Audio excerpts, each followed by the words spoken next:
Good evening.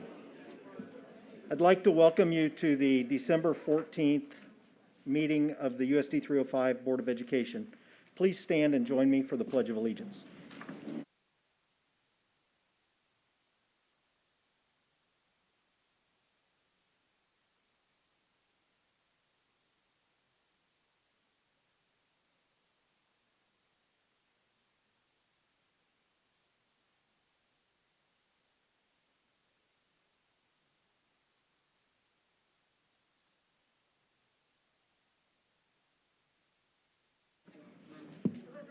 Okay, the first item we have tonight is approval of our agenda. Mr. President, move we approve the agenda as presented. Ms. Gusso, second. We have a motion and a second. All in favor, please raise your right hand. Opposed, same sign. Motion carries 7-0. The next item on our agenda is recognitions and presentations with Ms. Jennifer Camion.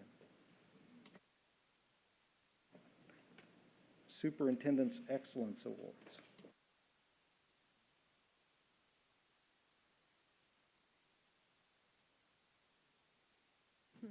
This evening, we will be recognizing the Superintendent Excellence Awards. We welcome and thank Central High School teacher Derek Witt, our photographer, for student pictures today. Our first award goes to our cross-country state qualifier at Central High School. Coach Brad Dix won't be able to attend this evening. Haley Moon will be the representative. If you will please join Superintendent X-Line in the front, and will our cross-country student please line up as well.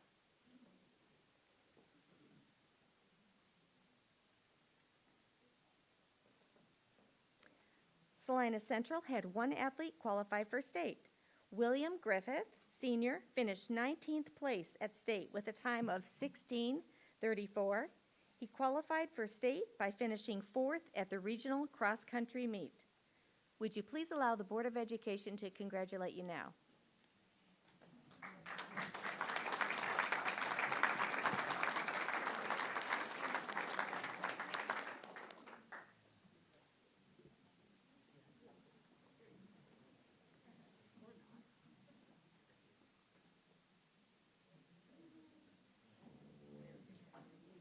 Our next group of awards tonight goes to cross-country state qualifiers at South High School. Travis Peterson is the coach. He's unable to attend. He's coaching basketball in Mays tonight. But will all the cross-country students please line up next to Superintendent X-Line?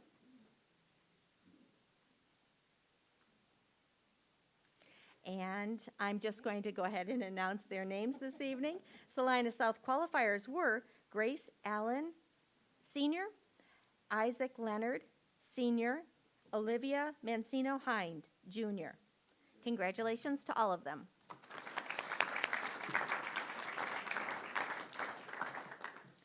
Next, we recognize tennis state qualifiers at Central High School. Mackenzie Weishar is the coach. Will you please join Superintendent X-Line in the front? And will all the tennis students please line up as well?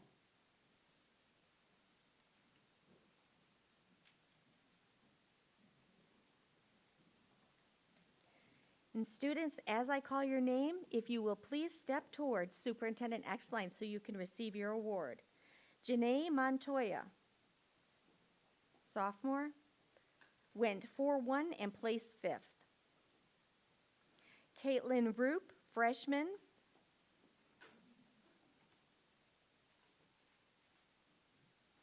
Mackenzie Nutter, senior,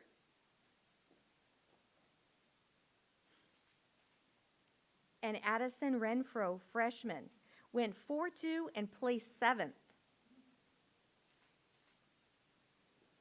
Claire Renfro, freshman,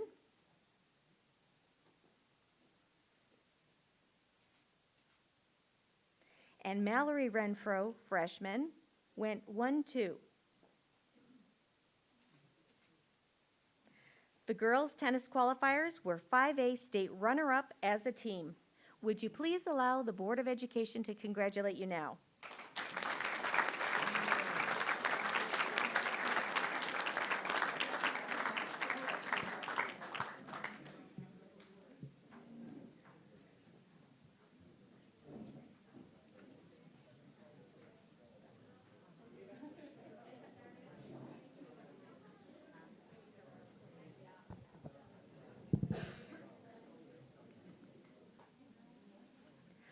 Our next group of awards goes to tennis state qualifiers at South High School.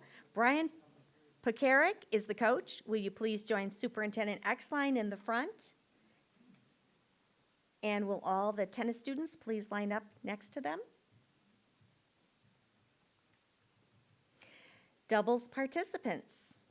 Ileana Armbrust, senior. Tess Daly, junior, placed 5th at state. Singles, Emma Schulda, senior, qualified in singles. Would you please allow the Board of Education to congratulate you now?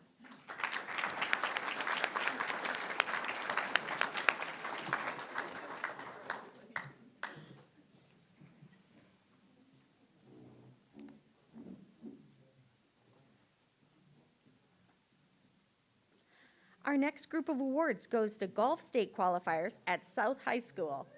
Jason Hooper is the coach. Will you please join Superintendent Exline in the front? And will all the golfers please line up next to them?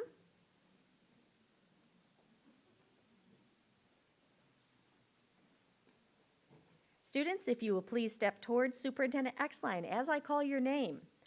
Team members are Zoe Norton, senior, who placed 16th. Madison Durr, freshman.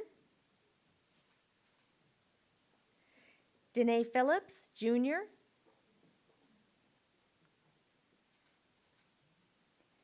Peyton Phillips, junior.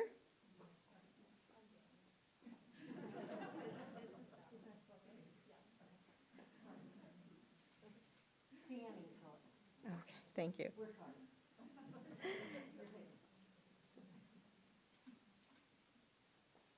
Isabel Fulkerson, sophomore.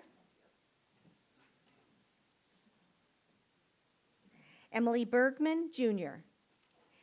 Would you please allow the Board of Education to congratulate you now?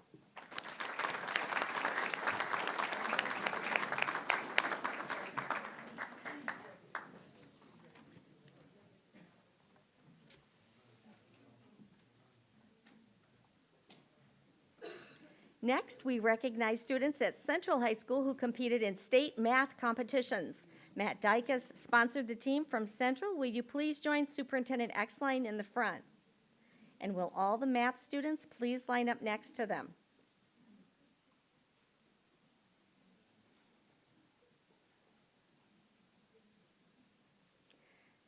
The Central High math team placed 3rd overall in the 4A, 5A, 6A high school category at Fort Hays.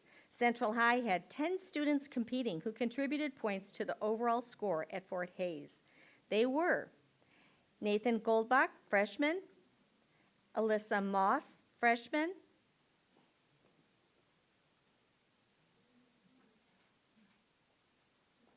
John Rose, freshman, Brock Dolton, sophomore,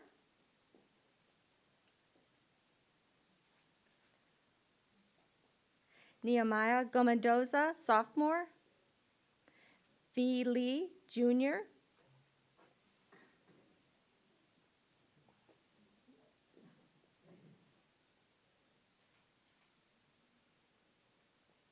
Lucas Panseri, junior, Charles Goldbach, senior, Candace Gomendoza, senior, Ken Kraft, senior.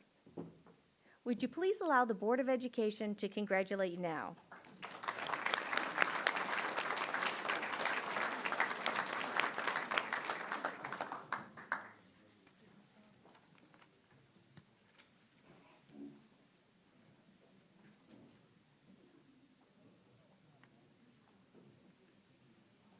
Our next group of awards goes to students at South High School who competed in state math competitions.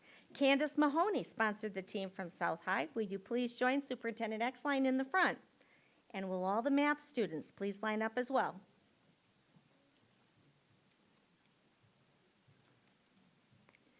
The South High math team placed 6th overall in the 4A, 5A, 6A high school category at Fort Hays.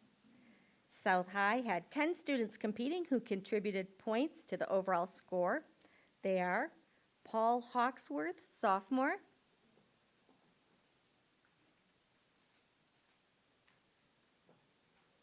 Sarah Camoni, sophomore. Alexander Muller, junior. William Fulkerson, junior. Jolie Huron, junior.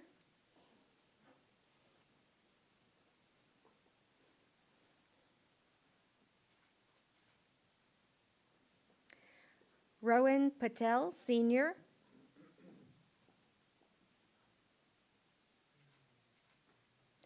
Emma Scholda, senior.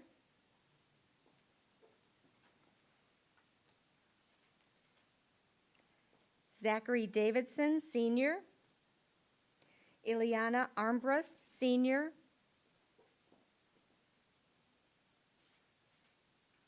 Avery McComber, senior. Would you please allow the Board of Education to congratulate you now?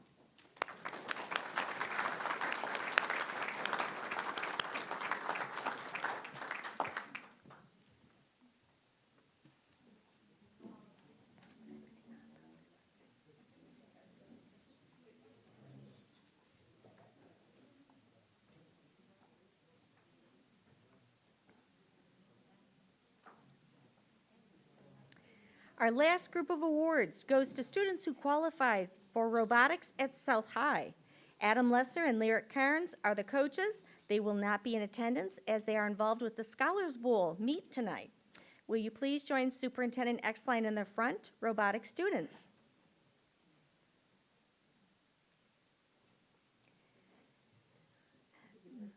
And they may be at the meet as well. The South High School robotics team finished third in the robotics competition at the Kansas Best Regional Hub, qualifying them to compete at the National Best Hub competition this past Saturday. They earned 10th place out of 25 teams from 6 states. Their names of the participating students: Marcus Anariba, William Fulkerson, Matt Jolin, Alexander Muller, Krish Patel, Damian Rodriguez, Zachary Solis, Porter Scoville, Sarah Thongfitminikon, Tyler Whitty. Congratulations to these students.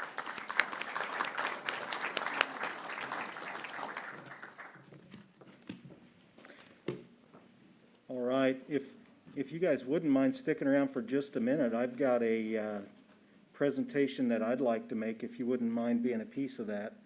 4 years ago, I came on this board with Miss Emma Doherty, and this is her last meeting. So I want to take just a minute and thank you, Emma, for the last 4 years. Thank you. And I will always remember you when I see the color red. Yes.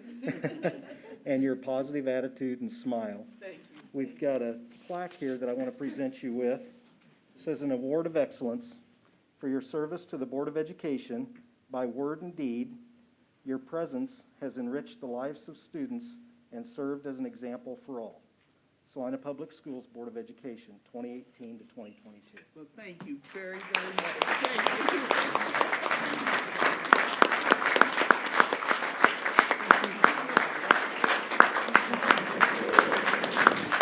I just want to thank all the citizens of Salina for electing me.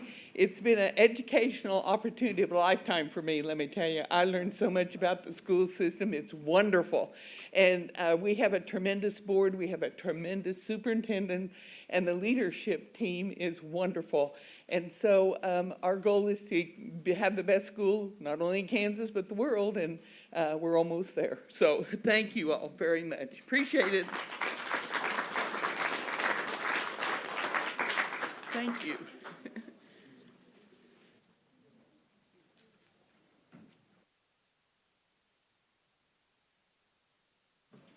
Okay, we will move on to our consent agenda at this time, which contains the minutes of the November 9th, 2021 regular meeting, the personnel report, the financial reports, including the November bills list, the October treasurer's report, the October investment report, the October journal entries, to approve the encumbrance listings to include to Farhoff Uniforms, Inc., for the purchase of band uniforms for Central High in the amount of $109,433.50. To BSN Sports in the amount of $32,212.30 for the purchase of football uniforms for Central High. To BSN Sports in the amount of $36,062.30 for the purchase of football uniforms for South High. To Learning A to Z in the amount of $78,003 for the renewal of A to Z, RAS Kids, and Vocabulary A to Z. To Dell for the purchase of Chromebooks for the 2022-2023 school year in the amount of $484,485.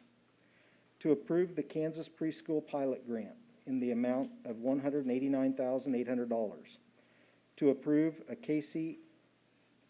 CIE gift acceptance for the gift of 2 speech-generating devices in the amount of $30,000. And to approve the gift request for the disinfectant wipes from the project teacher in the amount of $150,000. Is there a motion or comments regarding the consent agenda? Mr. President, I move that we accept the consent agenda. Thank you, Ms. Zimmerman. Mr. Grant, seconds. Any discussion? All in favor, please signify by raising your right hand. All opposed, same sign. Motion carries 7-0. Thank you. All right. The next item on our agenda is public forum. And we do have 4 people who have requested to speak to us this evening during public forum. I'm going to allow about 15 minutes for that, so we'll do that in 3-minute increments. The first person we have is Cheryl Harp. Cheryl, if you wouldn't mind coming to the podium. And Ms. Zimmerman, would you mind tracking? And we'll allow 3 minutes. Ms. Harp, I do have a quick statement that I need to read before we go into that, though. Sure. I know that you have already read the guidelines for the citizens' public participation. At this time, we will have the public forum. I would like to read the guidelines for the public. The public forum is a non-action item on the agenda. The board appreciates patrons taking time to share with us about their thoughts and concerns. Public forum is a time for comment on non-agenda items. Comment on agenda items may be allowed later in the meeting. This is not an appropriate time or place for patrons to make comments of a personal nature about any district employee or student. Persons making comments which may violate the privacy rights of district employees and students will be asked to stop speaking and cease their remarks. If the parent or patron has a concern with one or more employees, the board will refer that person to the appropriate supervisor or to the superintendent for further review. Please understand that it is not the board's practice to respond to public forum comments or questions. Thank you, Mrs. Harp. Hi, Cheryl Harp, and I hope everybody can hear me okay. I'm probably kind of shooting from the hip. I don't have any notes in front of me, but I'm just going to talk from my heart. I know that there is an equity council that is in our teaching, I should say, it brings together once a month a number of you folks that get together, and you're reading this book, Belonging Through a Culture of Dignity, The Keys to Successful Equity Implementation. If you guys don't have one of these books, maybe you need to get one so that you can see what improper teaching it is. Martin Luther King would roll over in his grave if he saw this being taught in our schools. It teaches race, going against races. It teaches whiteness. On page 77, it talks about whiteness. You all have read this book, I'm assuming, all of you on the council. You guys have? Have you? Ms. Exline? You reading these? I mean, I'm not presenting something that's not true, is that right? I don't want to stand up here and present something that's not true. So you have a council that meets about this book every month and discuss it, correct? I just want the parents to know. And this business of not being able to answer parents or grandparents, I'm a great-grandparent, and for you not to answer, how do we get any response from you to let people that come to these meetings to sit there and not say a thing when we're sitting here talking about a book that you all have been required to read and discuss monthly? And it's rubbish. It is teaching our children wrongly. It's teaching our children when they're young, to look at each other as a race instead of character. Martin Luther King taught on character. This is a slam in his face to have this book read and taught and implemented. And you guys discuss this. I've been to a couple of your meetings, and you discuss this, and you talk about equity, and you talk a whole lot about nothing, and in your minutes, you can't even understand what your minutes are about because you don't put anything in there other than beating around the bush that you had this discussion, but you don't talk about what the discussion was. So I'm just saying, maybe you better teach something that our children would enjoy learning about each other's character and not their race. And this whiteness business has got to stop. Thank you, Ms. Harp. Thank you.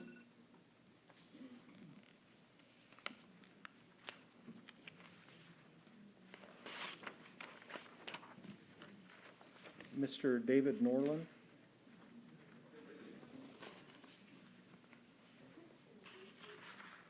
Mr. Norland, the public statement that I read earlier, that applies to public forum. I don't really need to read it every time unless you'd like me to again. No, I don't need that. Okay, thank you. I'm a fast learner. David Norland, for months now, this board has been bombarded by comments from a segment of the Salina population. And it's a fair generalization that their main intent has been to preserve the way it is, the way it has been from their perspective. I think it is based largely on nostalgia, and the dictionary definition of nostalgia is a longing feeling for a past when things seemed better, easier, simpler, and more fun. Yet, this nostalgia flies in the face of the obvious fact that things are not as they have been. Openness to change, after all, is the very basis of education. Here's where I agree with this group. All citizens have a right to speak their mind, especially on matters of public policy. We all have a right to work toward our children's best education in order their lives may be full and fulfilled, and all of us need to be aware, if not involved, on how our children learn. But we are in a situation where we have a 100-year pandemic, newly facing a 400-year history of an economy based on enslaving one population by another for their profit. This means that we need to work together, not as adversaries, and it's a greater need than in the last 100 to 400 years, and if you consider all of the history of the earth involved in that, maybe the last million. So this is truly a critical time and not the time for finger pointing and blame. It's not just a pandemic, it's climate chaos, potential nuclear annihilation. The Bulletin of the Atomic Scientist has moved the doomsday clock from 2 minutes to midnight to 100 seconds to midnight, the closest it's been since its inception in 1947. The point of this is that we must work together openly and open-mindedly. And in that process, we have to defend institutions. Tim Snyder said in his book on tyranny, our institutions help us to preserve decency. They need our help as well. We, as many of us here, are here as educators, former educators, administrators, and just the general public to take the side of our schools, not any administrator, teacher, or board member, but all schools, the teachers, and the students within them. This protesting group seems to want to ban not just masks or vaccinations, but even books. I'm all for judicious use of educational material considered for age appropriateness. In this, I don't think I differ. But I am not for telling teachers and students that there are books that they may not read for fear of ungodly ideas getting in their heads. What troubles me most is regular association or invocation, you might say, of God, and this is the main point, if you'll forbear with me for just a few seconds. The divine right, the freedom to determine what they believe and act upon. And here we can agree. But what that means is another matter. Their you, God Mr. is not Norman. necessarily everyone's God, Thank and the you, path Mr. to what they Norman. see as God-given is not necessarily what others would agree to. Thank you, sir. One more quote. Poet Padraig Atama said, "So let us stones over which we stumble, friends, and..." Next, we have Miss Carol Reed. By the way, there was 15 minutes, but I don't know if it was 1 to 3 minutes. But that is a sacred obligation of the board and the public, and I hope that you will do that. Thank you.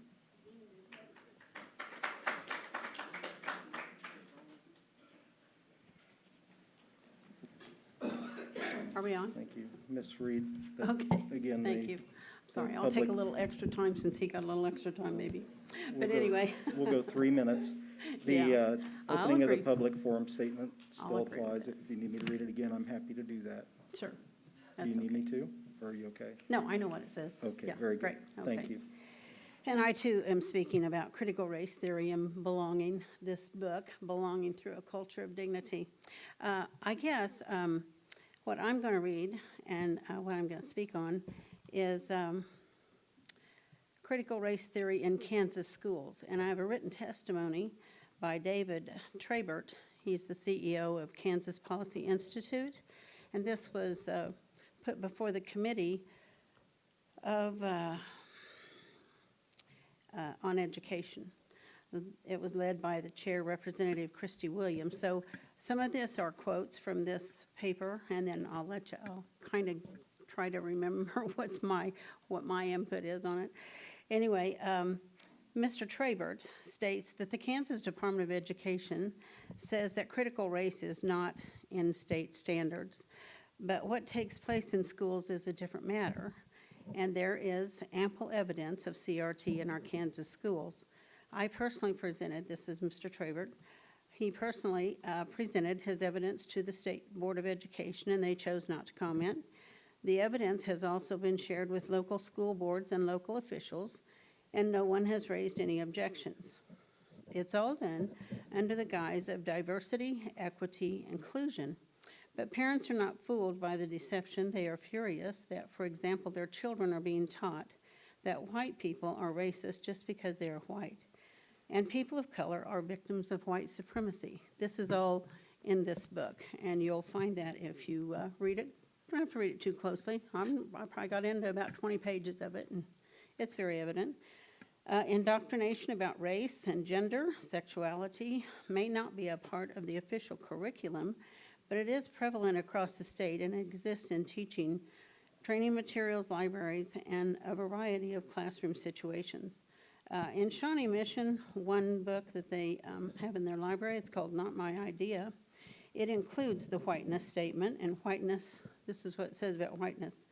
The majority of us in here are white, so I just want you to know what it's saying about us. It says that whiteness gets you stolen land, stolen riches, special favors, and lets you mess endlessly with the lives of your friends and neighbors and loved ones, and all fellow humans of color for the purpose of profit, of which I think we just heard. Other books, including Genderqueer and Looking into Alaska, these books contain sexually graphic illustrations and language that many parents believe is wholly inappropriate.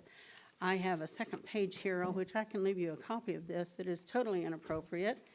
I would be embarrassed to even read it with my husband. Shawnee Mission, Wichita, Blue Valley, Shawnee Mission, and I believe 305. I don't think that was 3 minutes, but, Thank you, Mrs. Reed. Thank you. sorry, was Thank it? you. Yeah. Well, that went pretty quick. I'll have to come back up again. Can I get a second round? Thank you. Next, Raiden Gonzalez. How are we doing today? Before I begin, I'd like to state that as a former student, I am proud of all my teachers that had the privilege and honor to have me in their classes. So, yeah. Again, my name is Raiden Gonzalez. There is no debate on why I'm here. There's a war taking place upon our nation's school boards and in our very own small town of Salina.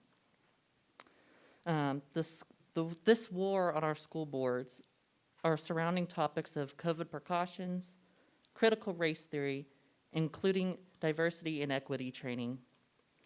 Today's argumentative debate on CTR is on CTR. It is defined as such. CTR is a way of studying and thinking about the United States history through the lens of race. Scholars developed this during the 1970s and 80s in response to what they had viewed as a lack of racial progress following the civil rights legislation of the 1960s. Some of you are wondering, is CTR being taught in our schools? Well, let me answer this question. Schools around the country and even here in Kansas said that they do not teach CTR in our schools. In both liberal and conservative populations, CTR is a model for adults. Hear me out, adults.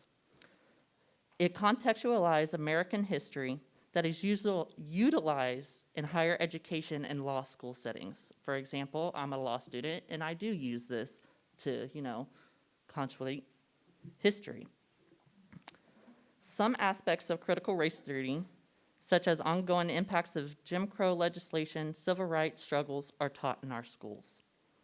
Some parents are opposed to critical race theory, claiming it teaches their children that they are fundamentally racist, repressive, and it makes them feel bad about their historical advantages.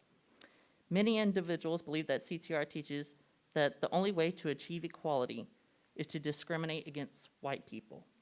Well, let me tell you something. That is not true. That is not the benefit of it. CTR does not advocate for white children to bear the responsibility for actions of those in the past. Rather, it asserts that white people now have a moral duty to address how racism persists in American society today. For those on the other side of this debate, we can't allow the previous mistakes to derail the progress we are making for every kid of every ethnicity, sexual orientation, or background. We must all move forward together, and parents who wage war on our school boards around the country, including here in our very small town of Salina, you are disadvantaging your own child's education and disrupting the progress we are making. And with that, I yield back my time.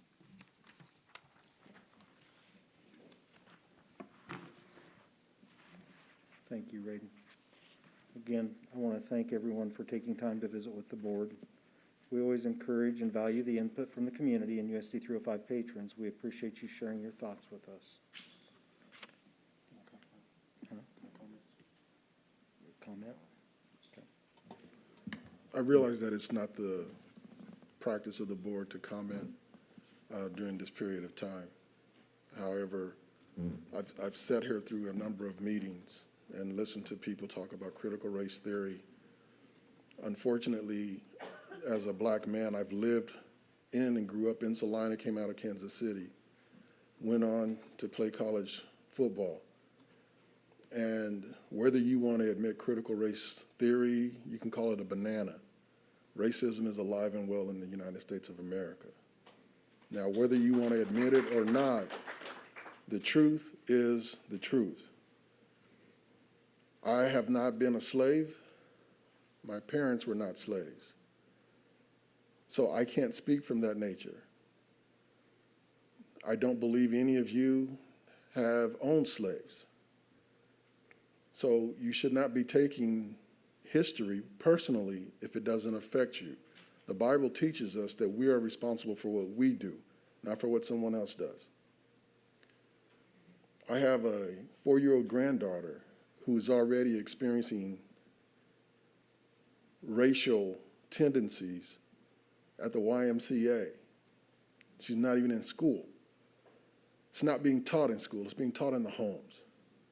Don't blame the schools for teaching the truth. The truth needs to be said, the truth needs to be taught, and we need to accept the truth for what it is. It doesn't mean that you're a bad person, it just means something happened in our history. As long as we're teaching the truth, we need to discuss it and have an intelligent conversation about it. I've read the book. And however you want to take the book is up to you. When I read it, I'm like, okay, I'm in an interracial marriage. So I don't see color. I was not brought up to see color. But in being married, my wife now sees color. Her mother is starting to learn about it. It's the truth. It exists. Don't be upset because the truth is being taught. Let's address it and approach it as adults, if you would, please. Thank you.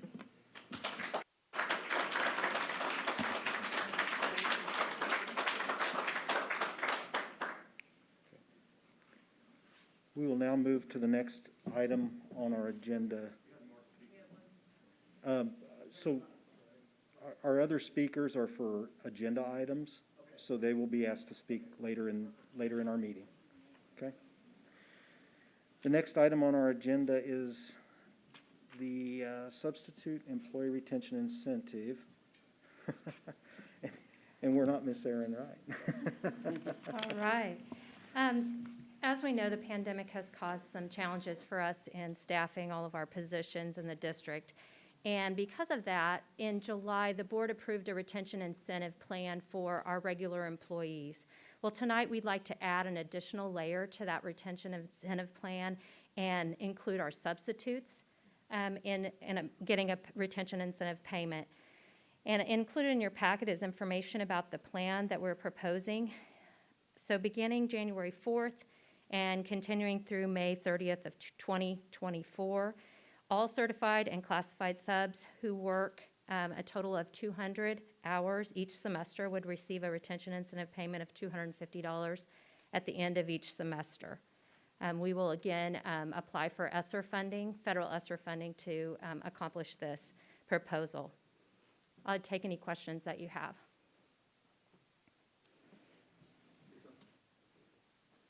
Would this come from the ESSER 3, or is it a whole new application? It would come from ESSER 3, and we'll be applying for that in the spring. Ms. Peters, I want to say I'm sorry for not introducing you. I was reading the name here. Oh, you're fine. If we don't have any other questions at this time, is there a motion from the board? Madam President, or Mr. President, I recommend that you approve the addition of the substitute employee retention incentive as presented. We have a motion and a second. Dr. Bandre, motion and a second. All in favor, please raise your right hand. Opposed, same sign. Motion carries 7-0. Thank you. Thank you, Ms. Peters. Thank you. All right, next on our agenda is Ms. Lisa Larson to visit about some mandates regarding Head Start. Good evening. I'm here tonight to share information about 2 new Head Start performance standards. As you all are aware, on September 9th of this year, President Biden issued an executive order requiring all Head Start program staff and certain contractors, be vaccinated against COVID by January 2022. Just for some background information, Head Start is across the United States. There's about 280,000 employees, Head Start employees and contractors, and over 1 million children, around over 1 million children are served throughout those programs. The justification for this mandate is obviously for the health and safety of the children. They also believe this would result in fewer program closures, and oftentimes the program closures create instability and stress for children and families and can cause a lot of disruptions. Also supports the sustained in-person early care and education. When we were shut down, we tried to do virtual learning for 3- and 4-year-olds. For infants and toddlers, that doesn't work. They need to be in our care and with us. So guidance from the Office of Head Start. So Office of Head Start is under the Administration for Children and Families in the Health and Human Services. So under the Supremacy Clause of the United States Constitution, this mandate preempts any state laws. So if anything were to happen in Kansas, this overrides that. And the OSHA injunction is playing out in the court system also, again, does not affect the Head Start rule. This is a separate, there's all these separate mandates, and this is separate. So I also want to make clear that USD 305 is the grant recipient, and as such is required to follow these guidelines. USD 305 is not making this decision to do this. This is a mandate. And as I mentioned, so there's 2 new federal regulations. So this now is the law. The first one went into effect last week, effective November 30th. Individuals age 2 and older are required to wear a mask. This, again, is now a federal regulation.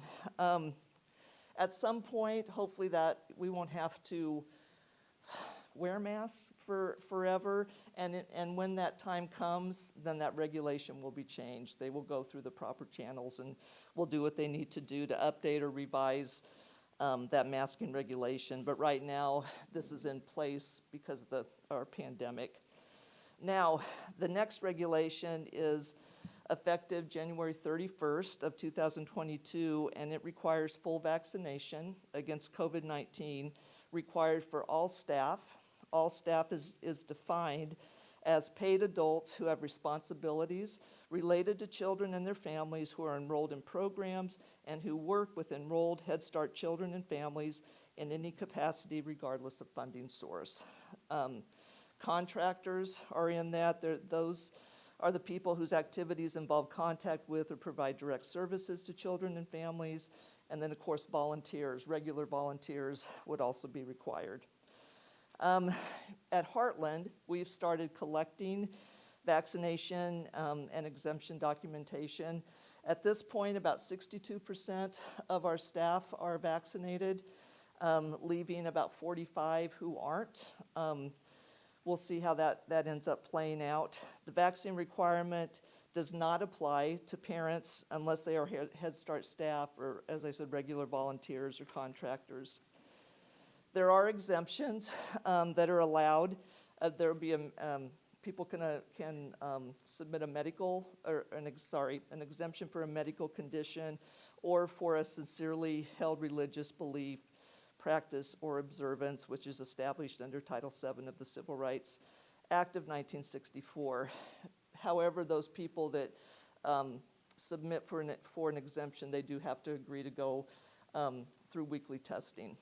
And we are now, and so the Office of Head Start is directing every Head Start program to figure out how that's going to work. So right now, I've been working with district personnel, and so right now, we are looking at how we're going to establish that process and how that testing protocol. We have all Head Starts are required to have a HACC, Head Start Advisory Council, and so we are working with them, and those are all made up of medical professionals in the community, and they will help guide us on that. Everyone who has an opinion about this, there's public comment on these rules, and that is welcome. Those wishing to comment can go to www.regulations.gov, and you would follow the instructions for how to make those comments. And comments are being accepted now through December 30th of this year. So to summarize, this is a lot I know to take in, but this is a federal directive from the Office of Head Start. It is not a USD 305 policy. It does not pertain to any K through 12 policies and procedures. We continue to get guidance. You know, there's still some guidance that I know is coming. But if we didn't comply with these regulations, nothing's been said, but chances are we would be found non-compliant. You can lose federal funding. And just so you know, this is a grant that we apply for. We have to renew it every year, and 75% of our programming is from the Head Start funds, which is about $6 million. And over 400 families would lose their services if, at the end of the day, something were to happen. But I have every intention of following this directive because I was hired to do that, to follow the directions of Head Start, Office of Head Start. That's everything I wanted to share with you. Do you have any questions? Dr. Bender? Thank you for explaining the difference between the federal mandates in this and all the other pieces. Sure. That's good information. I appreciate it. Yeah, you're welcome. Thank you, Ms. Okay, Larson. thank you. Okay. The next item on our agenda is the USD 305 Return to Instruction Plan with Ms. Superintendent Exline.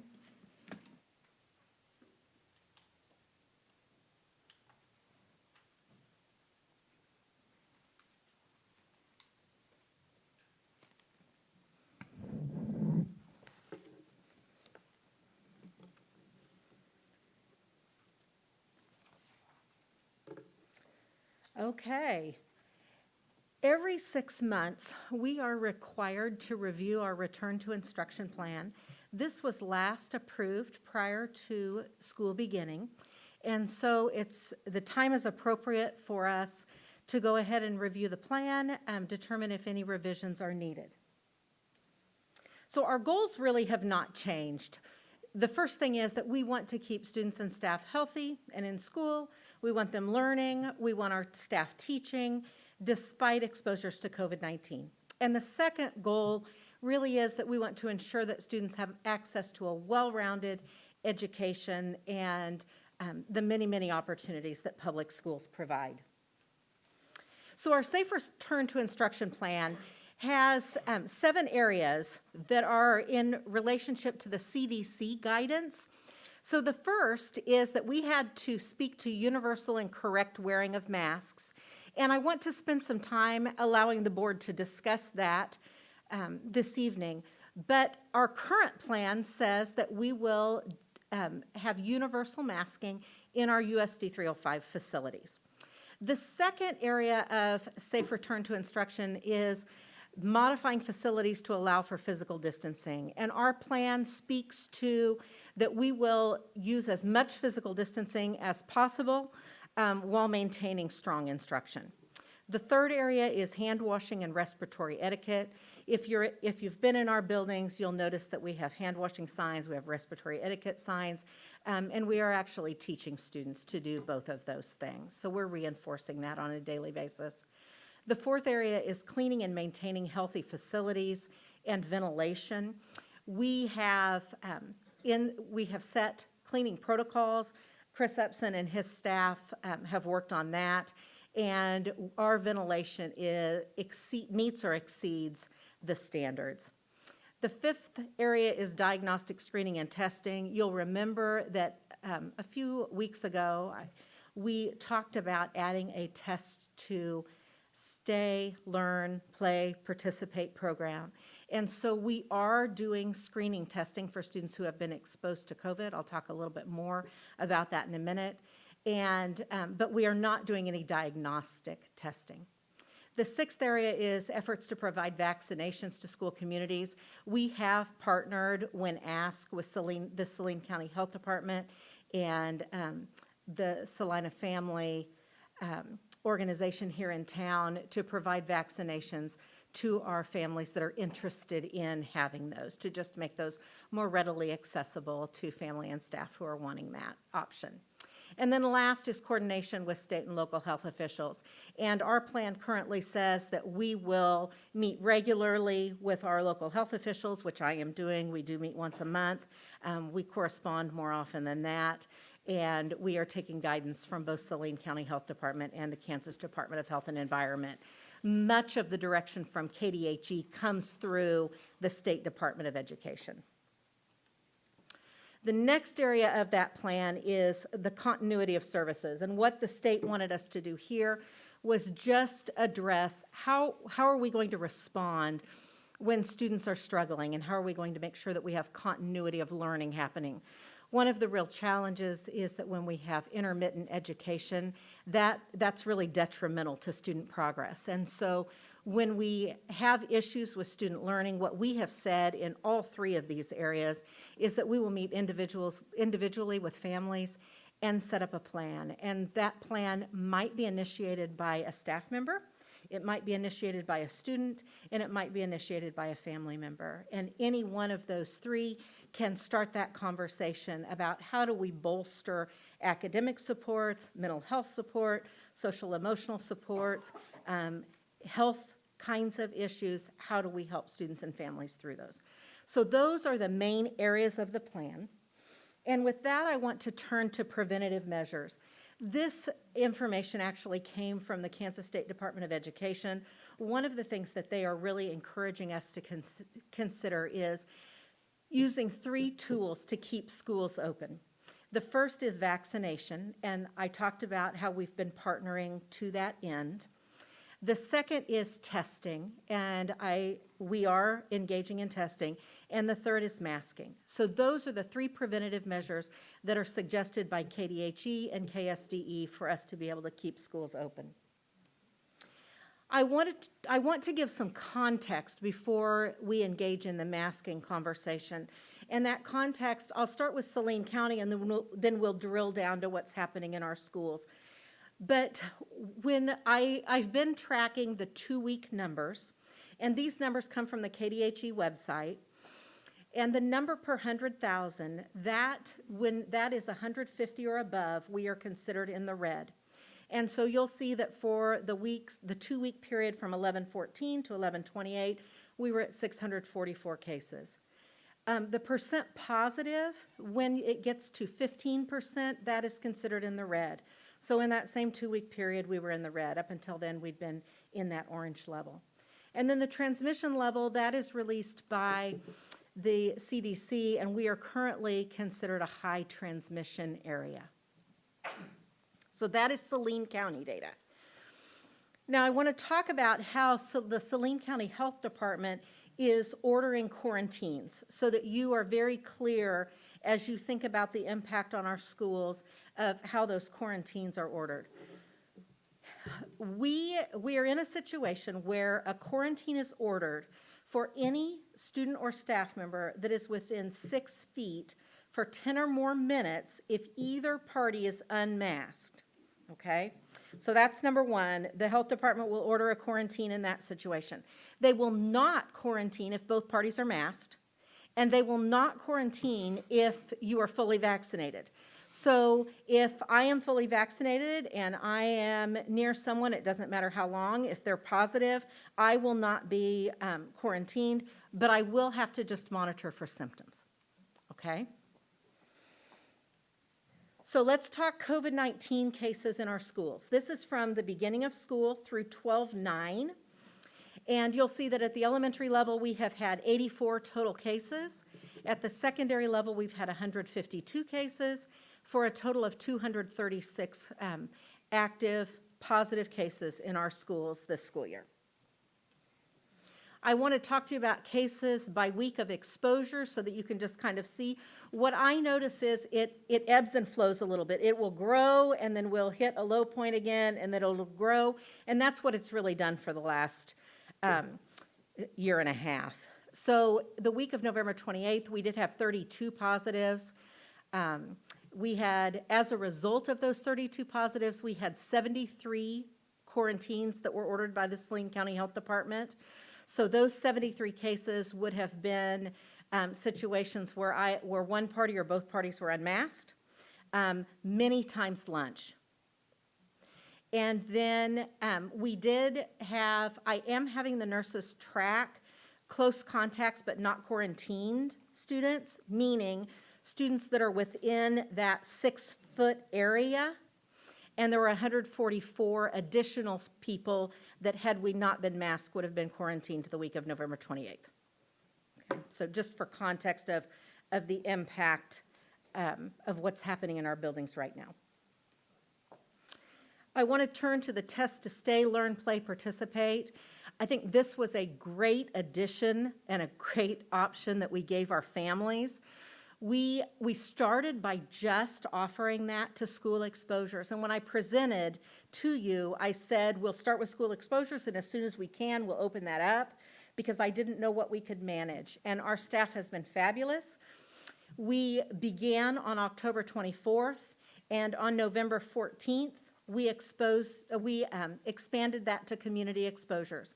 So at this point, any student that has been exposed, whether it's an in-school exposure or an out-of-school exposure, is receiving notification from us that they're eligible for the test to stay, learn, play, participate. Staff is also receiving that. The third piece of that is that the student, in order to be participate in that has to have a daily negative test result. With a daily negative result, they can go to school and school events for the next 24 hours. And they do have to agree to mask while they're in that modified quarantine. So here are the numbers. We have had a total of 170 people that actually tested. I have eligible to test, and I mistyped there. 170 people that have participated. And then we had 467 that were eligible. So right now, we have had 36% of the eligible students and staff actually participating in the test to stay, learn, play, participate. I was concerned about that low participation because as a mom, I would definitely want to take advantage of that and have my child in school. And I did ask our building administrators whether they thought that the time that we were offering it was a barrier, whether it was the way we were notifying, and they are not hearing that the times are a barrier, but we are at that 36% participation. What we do notice is when there are special events at school, participation goes up. So maybe more special events. Why discuss adjusting the masking requirements now? There really are 4 reasons that I'd like for you to discuss this now. The first is the vaccine just became available for children 5 years and older. So when we had this conversation before, that was not a possibility. It is now for families that want to do that for their child. The second is that we do have a clearer picture of quarantine. I have some notes. Give me just a minute. And a clearer picture of that quarantine impact. We have had 805 total quarantines this year and 972 who were not quarantined because we were masking. Okay, so we do have a clearer picture of what's happening with quarantines. Testing is available as an alternative to quarantine through our Test to Stay, Learn, Play, Participate program. And then the last thing is that we are required to review the plan at 6-month intervals. I did look up some data on how many students had been vaccinated. And according to the Saline County website today, they are saying that 537, and they have a 1 to 11-year-old, even though the little guys aren't eligible, 537 of those real young kids, and then about 1,800 12 to 17-year-olds. According to, and that's in Saline County, in the KDHE website for USD 305, it actually has school district by school district. They are projecting that we have about 1,819 students. And remember, we have that are vaccinated. We have about 7,000 students. So, options to consider. And I'm sure there are other options, but there are 4 options that I'm just going to put out there for to get the conversation started. The first is universal masking in 305 facilities, like we've been doing. The second is universal masking during the school day. The third is moving to an optional masking with some criteria per building to return to masking. And then the fourth would be to just move to optional masking. And I want to talk through what I see as the pros and cons of those.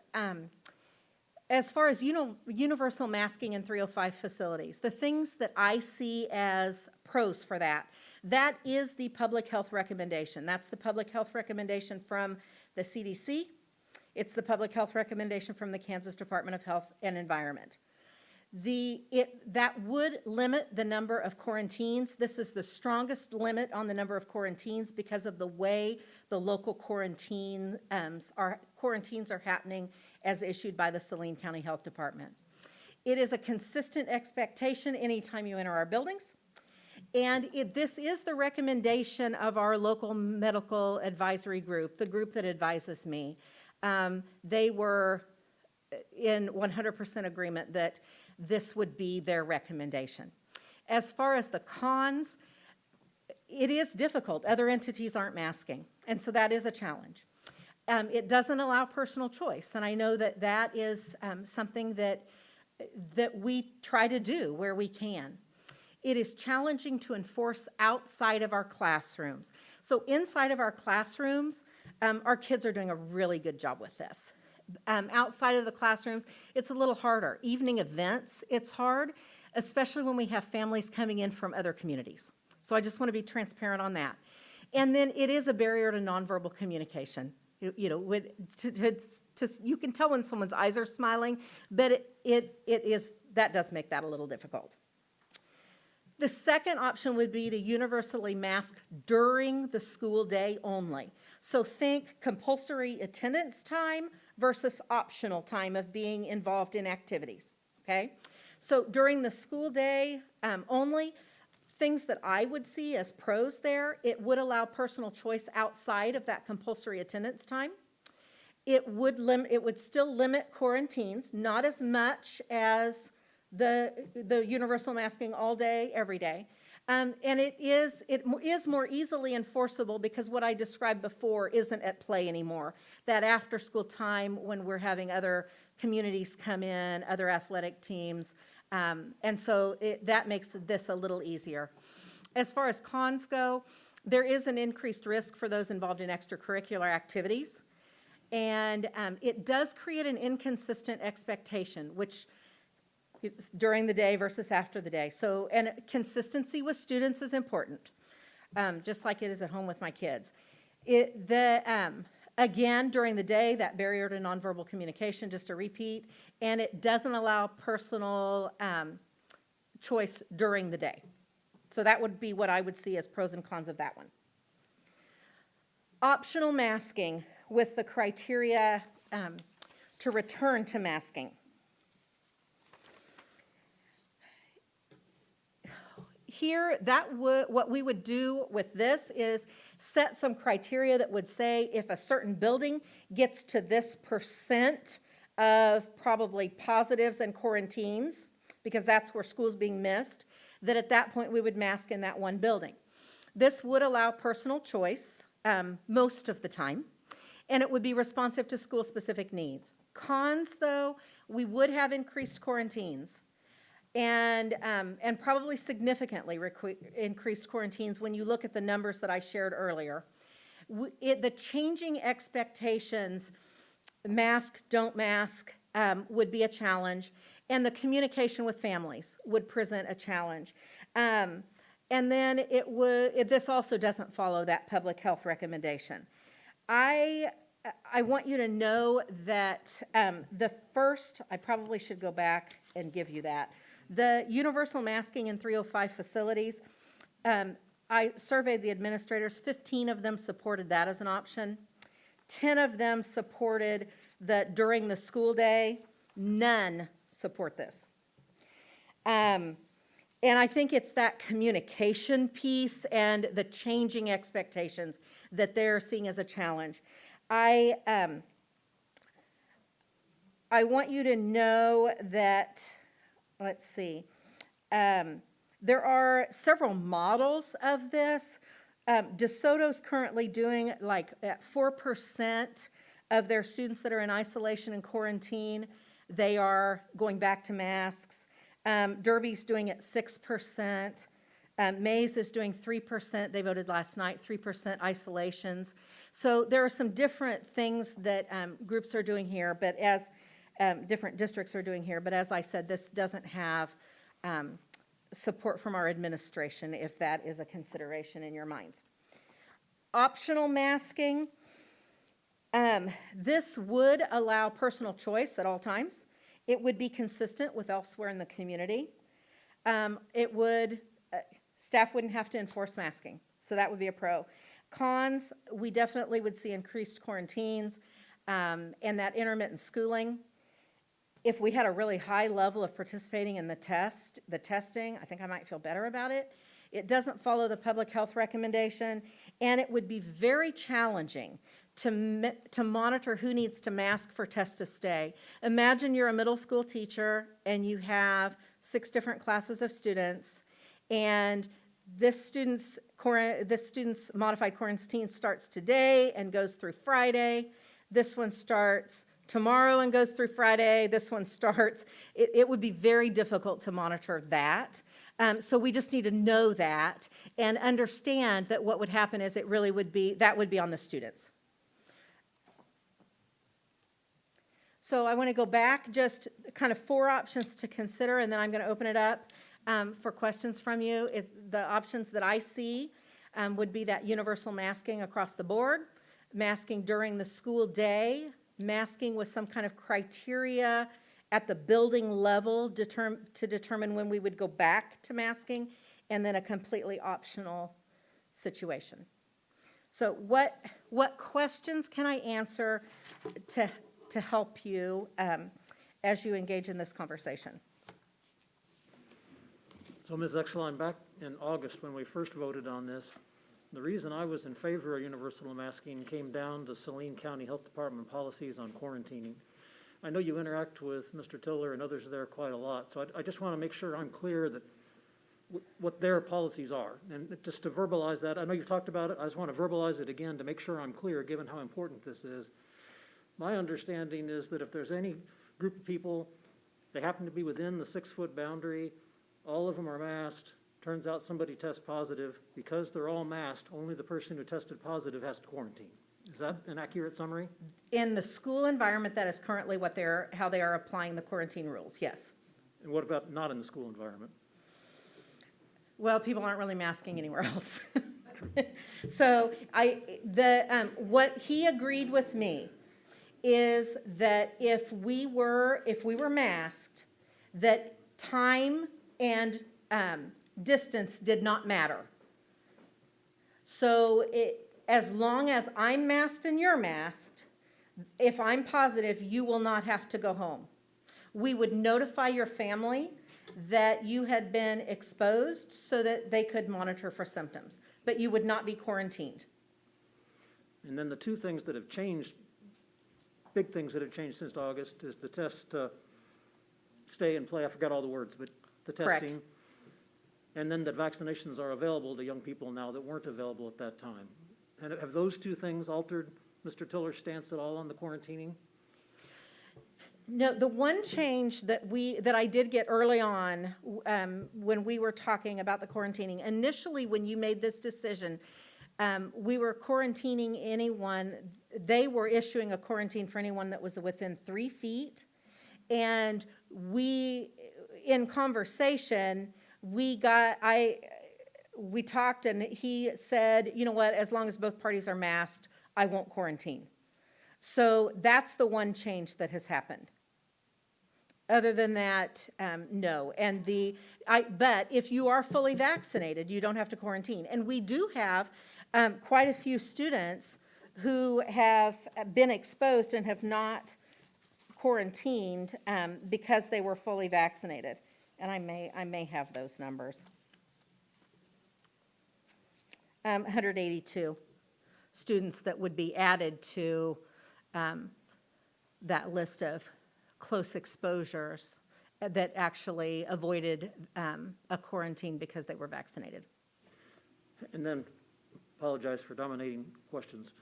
With Saline County Health Department, I suspect that a number of our teachers and staff that chose to be vaccinated early on, that likely are well past their 6 months.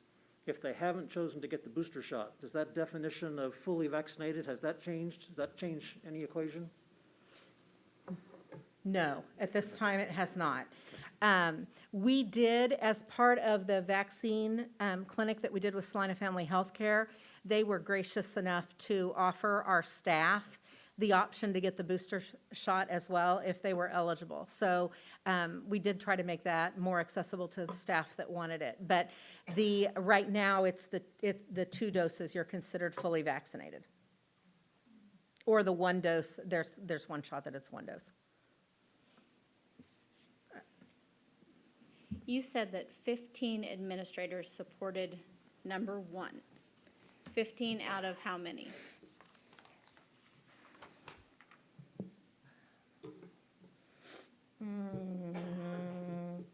I had a couple that said I can support either of these, so we would have. By either of these, you mean 1 or 2? Yeah. Okay. 20, there are 31. 31. That I asked. Okay.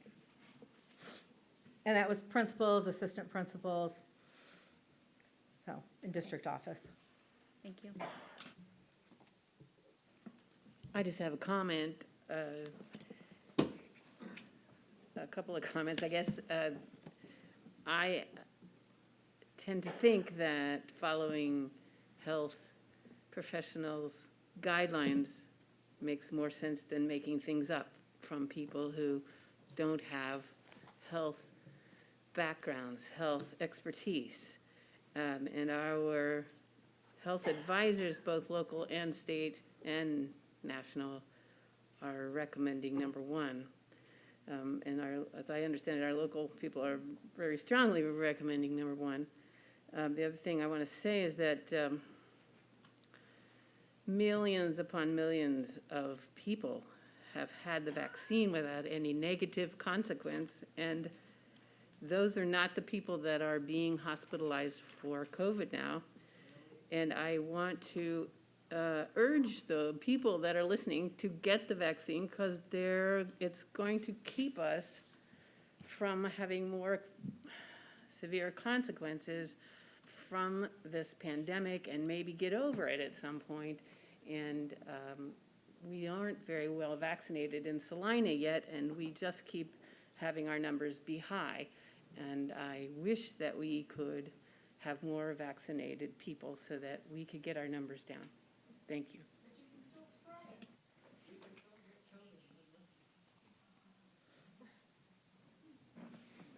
I know we've got some public who have asked to speak regarding this. We'll allow that time. Ms. Exline, if we have further questions before we have a discussion, is that okay to speak with you on that? Okay. Any other questions for Ms. Exline at this time? Superintendent Exline? Okay, thank you.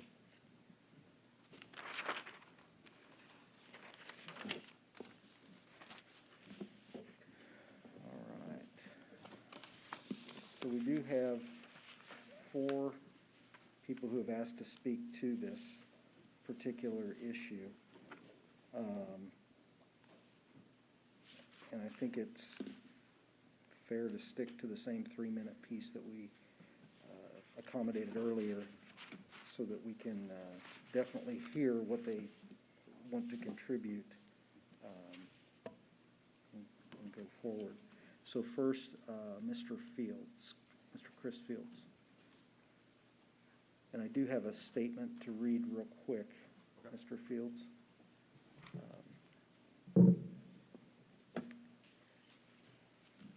Let's see, at this time, the board will hear public comment from Mr. Fields. Please understand the board's not in the practice to respond to public comments or questions.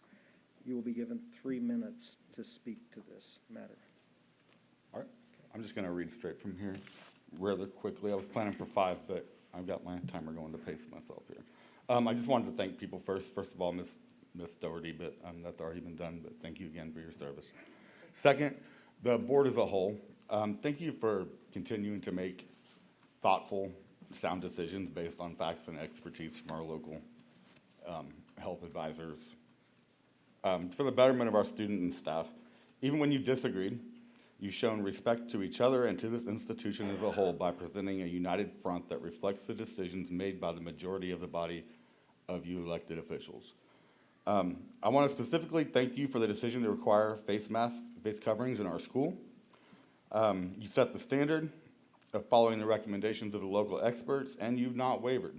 I'm sure it's been difficult in the face of this resistance to your decisions, but I commend you for sticking to your guns and sticking to what your standards were.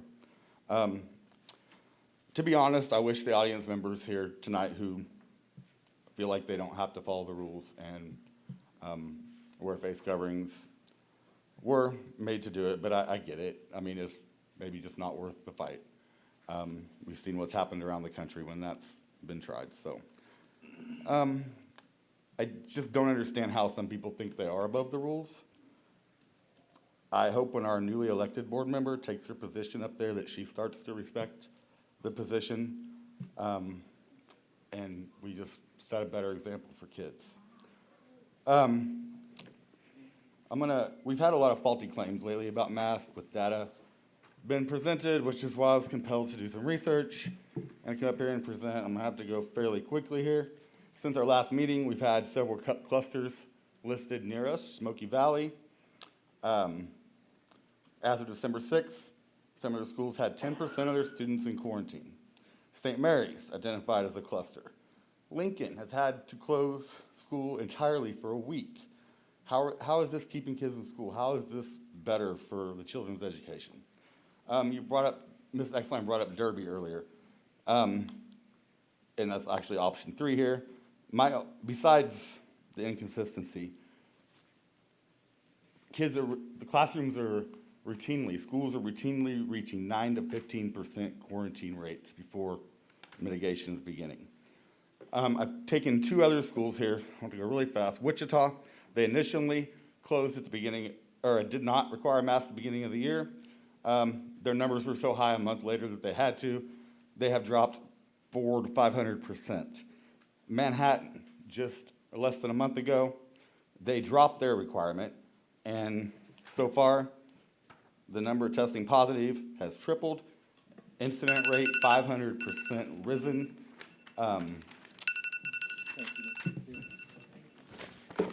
Thank you, Mr. Field.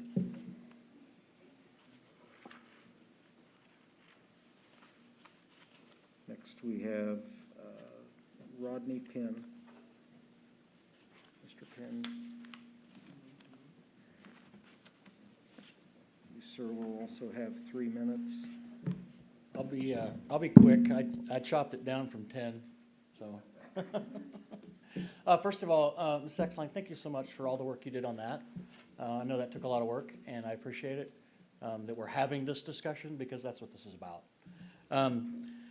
Let me jump right to the quick. I'll tell you a story. I was a bit of a troubled kid in my early years. I acted out a lot. I know you can't imagine that now. My second grade teacher in Dodge City, Kansas was a woman named Mrs. Mallow. And when I was acting out, all it took for me to straighten up was for her to smile at me. That smile made me know that I was valued and appreciated and cared for, even though I wasn't necessarily meeting the behavior standards. And I think our kids need that. They need that desperately. They need to see the teacher smile at them again. Second of all, I wanted to share with you, I've been doing a little research around the country. In Pennsylvania, the Supreme Court struck down a mask mandate for schools. In Colorado, Democratic Governor Jared Polis recently said, public health officials don't get to tell people what to wear. That's just not their job. Well, if it's not their job, then perhaps it's not ours either. In Oklahoma, a lawsuit citing the 14th Amendment was successful, and schools in Edmond, Oklahoma were forced to drop masks and make quarantine of asymptomatic kids the choice of the parent. The judge in that case said the following, and I quote, "The policy of removing unvaccinated," and that's what we're talking about here, "the policy of removing unvaccinated yet healthy children from the classroom provided no benefit in slowing the spread of COVID-19. The policy did, however, inflict tremendous harm on some of these students." It is my understanding that here in USD 305, the kids in the Test to Stay and Play program, which from the data that Ms. Exline presented earlier, so far there's only been 5 that tested positive out of all of those. Sorry, I lost my place here. Anyway, let me back up. The policy did, however, inflict tremendous harm on some of these students, end quote. In Oklahoma, I had a phone call today with someone familiar with that case. In Missouri, Kansas City, Missouri schools just across the border have been dropping mask requirements and making asymptomatic quarantine a parental decision. That's based on a threat from the Attorney General there to file a lawsuit. He's running for office, just like our Attorney General is. It's only a matter of time before this wave sweeps into Kansas. Honestly, and I agree with you, we're ready for this all to end, so let's end it. Thank you, Mr. Penn.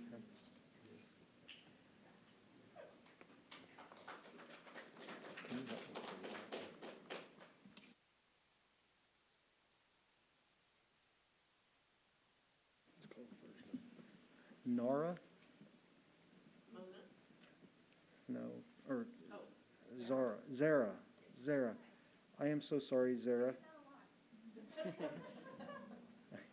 Could you say your last name for me, please? Into the microphone, you think? That would be great. I'm Zara Nasra Azadani. Thank you. Yeah. You want me to spell it? It's a fun party trick. Thanks for your time. I appreciate it. I also probably went a little over, so I'm going to really try and condense here. A little bit of context. In medicine, we weigh risk versus benefit. Many of those in the room who would be critical of science understand one thing about medicine, which is first do no harm, and that's actually not really our driving principle. Chemotherapy, for example, is poison, but sometimes it's curative. When we weigh the risk of treatment against the possible benefit, it confers the scale tips in favor of the benefit, we choose the prevailing benefit. So let's apply the same decision-making to this decision before us. The scientific and medical community, as the recommendations here echo, know that the benefit of masking includes protection from COVID. The concern in this room centers around possible risks to our children. So what does that scale look like? What is the balance here? We don't have to actually wonder about the benefit in our community. We have data from Kansas, and we know that in counties that required masking, ours included, that the COVID transmission was significantly reduced fairly dramatically. We serve as our own case study because there were many counties who did not require masking, and this was actually a subject of some interest of the CDC, so this is even published in some of their morbidity and mortality weekly reports. They found that masks and other common sense interventions prevented 8,600 infections during this time and could have prevented 2,300 more if they were worn statewide. So what are the risks? There are some in this room who have literally told you that children do not get sick or die from this, directly quoting. And that is factually untrue. Health professionals have been held accountable for making misinformation statements like that in the past. 757 children in the state of Kansas have died, or in the US have died from COVID. And I question how many we find to be an acceptable number. My answer would be 0. When children went back to school, the CDC found that hospitalizations among children increased tenfold. So when we're seeing unvaccinated populations not wearing masks, there is a real consequence here. We need to continue to weigh risk versus benefit, and with the Omicron variant emerging, there is a huge unknown that continues to manifest. Although this is inconvenient to wear a mask, and it certainly sends mixed messages when our grown-ups are not doing it in public, we need to continue to cling to risk versus benefit. Yes, children cannot learn or smile at one another. They can't hit milestones if they die, and I know that sounds dramatic, but that is the reality that we are looking at on the front lines. Parents do want their children to be safe, and many of us understand that the fact is that doing so requires a multifaceted effort: vaccine, social distancing, and hand hygiene. And one last very important point, please take a moment and consider the faces and the stories of the people on each side of this conversation. Throughout the pandemic, we've seen that COVID has disproportionately harmed certain at-risk groups, and this effect is greatest in communities of color. It is entirely preventable. Every single choice that increases COVID exposure is guaranteed to have a more harmful impact on Black and brown children. And now you cannot say that nobody came here and told you so. Thanks. Thank you, Miss. Thank you, ma'am.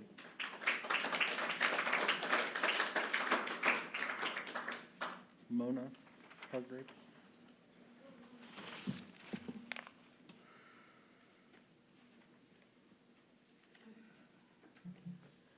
Mona Hargrave, Salina resident.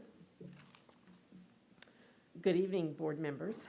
I want to thank you for your service to our community, really from the bottom of my heart. It's a difficult time to be on a school board here in this United States of America. I think I speak for many in the room when I say how much we appreciate your efforts to provide a safe and healthy learning environment for the kids in our community by keeping the mask mandate in place. As I reflect on the last couple of years, I keep hearing a little voice in my head saying, wait, does the United States of America no longer value science? Why is the supposed greatest nation in the world ignoring science? I try to understand the perspective of the angry mobs showing up at school board meetings, city and county commission meetings, and hospitals. These groups protest loudly with their talking points about medical freedom, their claims of inaccurate case reporting, and statistics on the increasing number of depression and suicide in our youth population that they want to blame on masking. And the conspiracy theories, oh my, there are so many of those floating around with absolutely no real proof of validity. It makes my head spin. Who could have imagined we would be so invested in disputing science, and instead we have entertained ideas about ingesting bleach, vaccines containing chips, really? And using livestock medications in lieu of actual vaccines that have been in the making for many years before this pandemic hit. So about medical freedom, as much as I really desperately wish that everyone would just get vaccinated, I also actually believe every American should be allowed to make choices about their own bodies. But I also believe that every American should be able to depend on their fellow citizens to do the right thing and take measures to protect their communities, to protect their neighbors, to protect their families. If folks don't wish to receive a vaccine that has a pretty good, oh, can't lick my finger. Okay, you gotta take time off for this. Okay, so if folks don't wish to receive a vaccine that has a pretty good track record for decreasing case numbers and severity of symptoms, even in breakthrough cases, so be it. But I find it reprehensible that something as simple as wearing a mask has become demonized and touted as governmental control.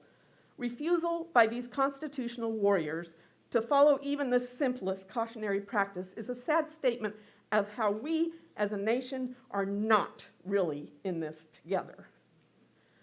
Lines in the sand have been drawn, and progress in getting this pandemic in our rearview mirror have stalled. Thank you, Ms. Woodward. Thank you again for taking time to visit with the board. We do appreciate you sharing your thoughts with us. This is a time where we get to discuss this now as a board. And I guess from discussion points, are there any comments? Anyone? I know I've got a couple I'd like to make, but I'm open to listening first. Scott? Mrs. Exline, do you have the number as far as what the infection rate is for USD 305 as a percentage? Do you happen to have that number? Like the current infection rate? I don't. I could get that. I apologize. I don't have that.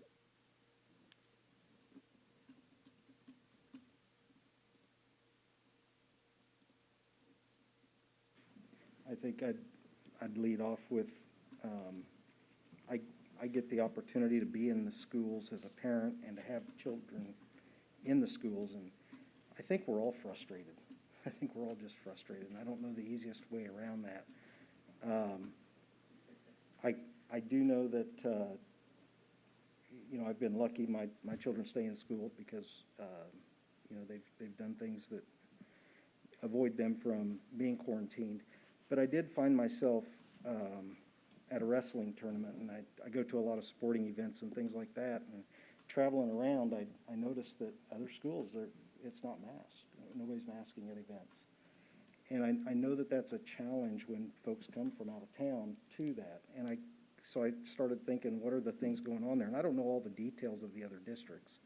I definitely don't know that. But I started looking at Mays and Goddard and Valley Center.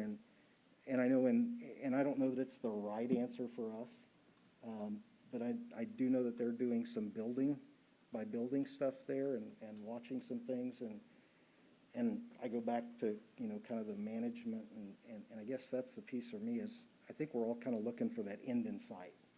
What is that end in sight? What could it be? And without being able to grasp at something or know something or monitoring, I think I know one of the frustrations I have, and I think others do as well. And I guess I would say that myself, I'm a fan of you know, making sure students are protected during the school day for sure. I think the voluntary activities afterwards are a lot different, but I think it would be nice for me if our board is not at a position today to do something with individual schools, but I think it's definitely worth us looking at what other districts are doing and the success maybe that they're having, and if that would be something that would be of value to us to consider at some point.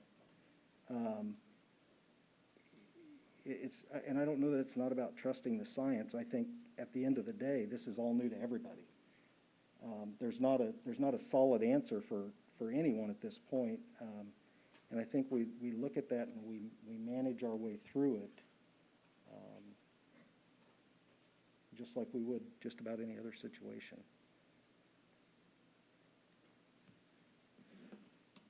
Mark? Obviously, it's a difficult topic, and as I've shared with many patrons via email, each of us have one vote. There's no way we're going to please everybody. It just isn't. So for my part, I've tried to listen to the numbers. I've tried to look at what's going on in Salina, like the questions I posed to Mrs. Exline earlier. I want to make sure that I clearly understand how it affects Salina students. For my part, I'd be open to considering number 1 or number 2 of what's on the board. I'm not in favor of number 3 or number 4, based on what I currently know. I have to say the timing is tricky here too, with Miss Emma going off the board soon and Miss Bonnie coming on. I mean, the patrons clearly elected Miss Bonnie to take a seat, and I think this is a very important topic where we need to hear her thoughts as well once she's actually on the board. So this is on the discussion agenda. I am not at all in favor of moving anything to the action agenda today. Jim, I liked what you said about trying to find data from other schools. Mr. Penn sent us an email here a while ago where he enclosed a chart from the Derby, I think it was Derby schools. Is that right? Yes, sir. I looked at that. I don't know if 6% that they do is the right number. Somebody said another 6.2 and 4%. I don't know enough to know if those things are reasonable or not. Offhand, some of those things seem sort of reactionary. I mean, by the time you get to some different percentage, a wave has already gone through. So kind of in my mind, it seems like having masking in the first place prevents that wave from coming through. I was hoping that a higher percentage of people would take advantage of the test to play as well.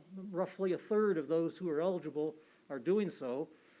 I don't know if people don't have the time, don't have the money, maybe they lack transportation to get to the site. I don't know enough about that. I wonder if those 2/3 that aren't participating, if there's some way to do a survey of them to ask them why they're not. If it's just apathy, that's one thing, but if there's some barrier that we could help change that's keeping more from testing, that'd be good information to have. So I would be in favor, I guess, of continuing the discussion at the January meeting and focusing a little bit more on number 1 and number 2 with some additional data. Scott? I think that one of the things that I've sat down with Mr. Penn and received emails from him as well, and I'll just share with everyone else. Personally, I'm not interested in what's happening in Philadelphia, California, or whatever. I'm concerned about our kids. I'm concerned about our staff. And at this point, I'm not willing to sacrifice one child to an idea that something might work.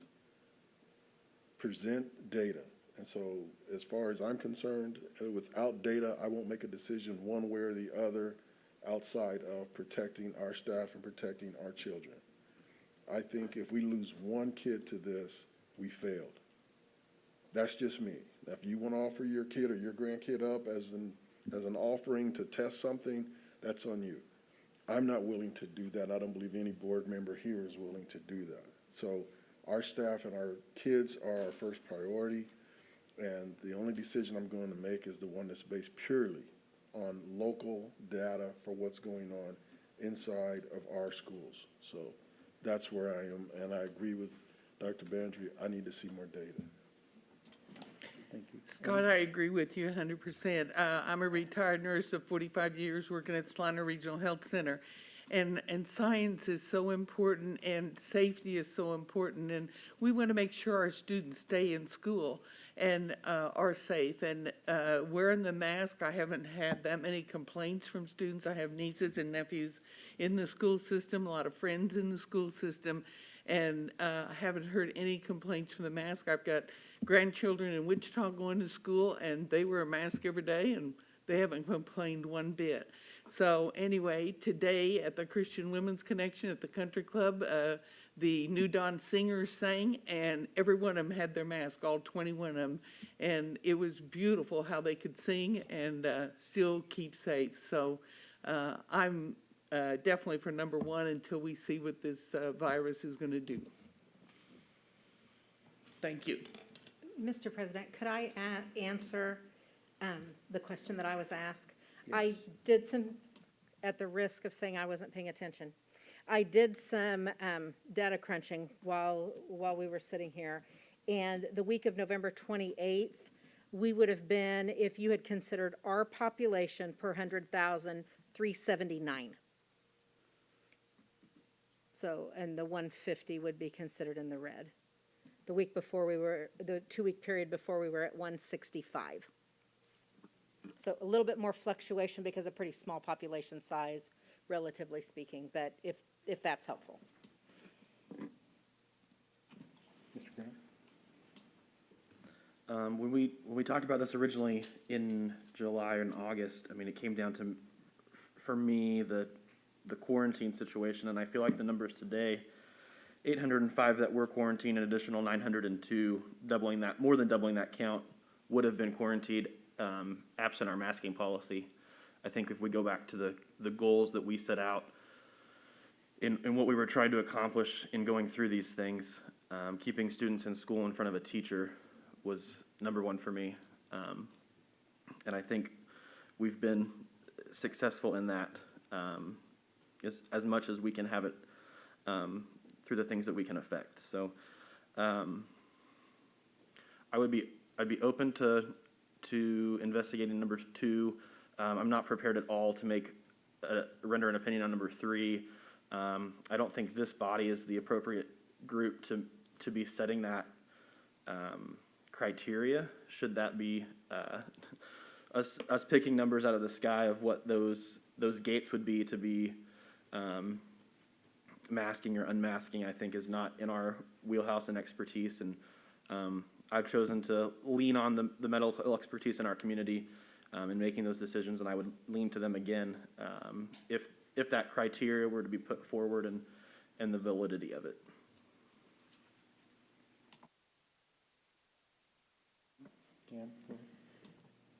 I have been working in the schools this month and working with kids, and it is hard to always understand what they're saying, and I would really love not to have masks, and I think that the best way not to have masks is for everybody to get vaccinated.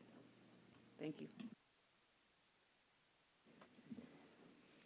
Well, yeah, I guess I better talk, huh? I am like Gabe. Our goal was to keep kids in school. We've done a pretty darn good job of that, and I'm pretty proud of that. I also believe in listening to our medical community that has been meeting with Superintendent Exline. And so just because they back it, I honor that. And I hear you saying our leaders are wanting that. So if I'm not saying I wouldn't ever look at 2, but if we voted today, I'd say 1, because we're not out of the clear yet. And because of that, I want to share with all of you, I can't remember who did it. Maybe some of you guys remember. Somebody sent us an email about a Dr. Ostermeyer. CIDRAP is the podcast. It's CIDRAP. And it is an infectious disease doctor out of Minnesota. And every week since since COVID has started, he's done a podcast. And once I found out about it, I went back and listened every week, and I listen every week now. Nobody knows the answer to this, and every week I feel like I at least understand a little bit more because I'm listening to somebody who is trained to study this and who is putting it in layman's terms. So it would be a great podcast if any of you are looking for one. Thank you. Did Dr. Bader? Yeah, I said a little bit ago that, and Scott agreed, we need to find more data.